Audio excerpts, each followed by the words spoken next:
Hi, hello, it's Leilani from the Bible in 1 Year. We are reading Psalm 52 today, and this psalm basically describes two ways of life, the way of destruction and the way of flourishing. David remembers his enemy Doeg, and we read of him in 1 Samuel 21 and 22. Now, Doeg is a perfect example of the way of destruction. He was proud and used his words and sword to slaughter an entire town of innocent people in hope of a promotion. Schemers like Doeg love evil more than good. They prefer lies to truth, and they rely on destroying others to promote themselves. But David knows people like Doeg will be destroyed. In contrast, the way of the righteous is marked by life. The righteous are the uncompromised, those that trust God to provide. Instead of plotting evil against others, they flourish because God gives them what they need.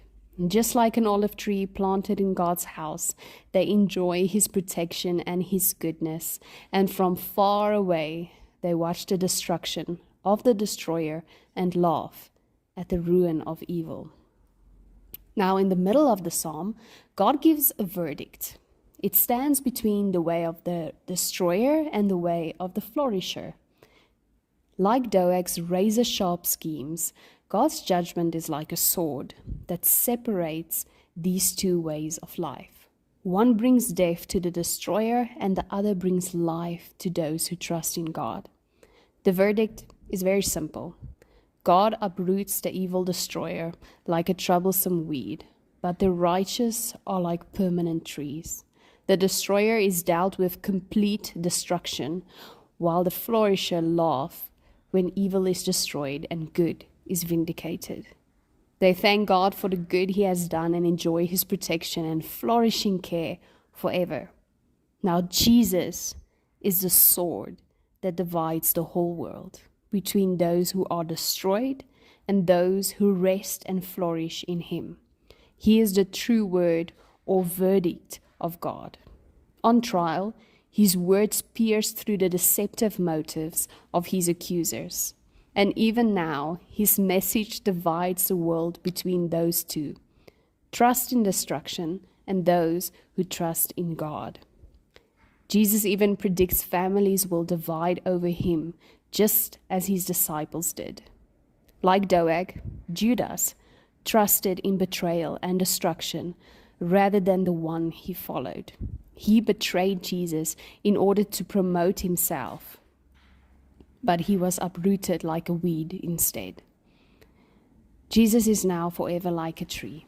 He trusted God to deliver him even in death, and now he is alive and flourishing in the house of God. And if we trust Jesus, we will see Him destroy the destroyer. We will laugh in the victory when Jesus' truth triumphs over the deceitful lies. We will be planted with Jesus forever in the house of God, where we will flourish and thank Him forever for the good He has done. So let us choose the way of the righteous and trust Jesus. It can be so easy for our flesh to rule over our spirit when we allow anger, deceit, jealousy to enter our hearts. Therefore, we must trust and we must pray that the Holy Spirit would open our eyes to seek God and follow His ways through studying His Word and applying it to our lives. We have to use His Word to transform our ways.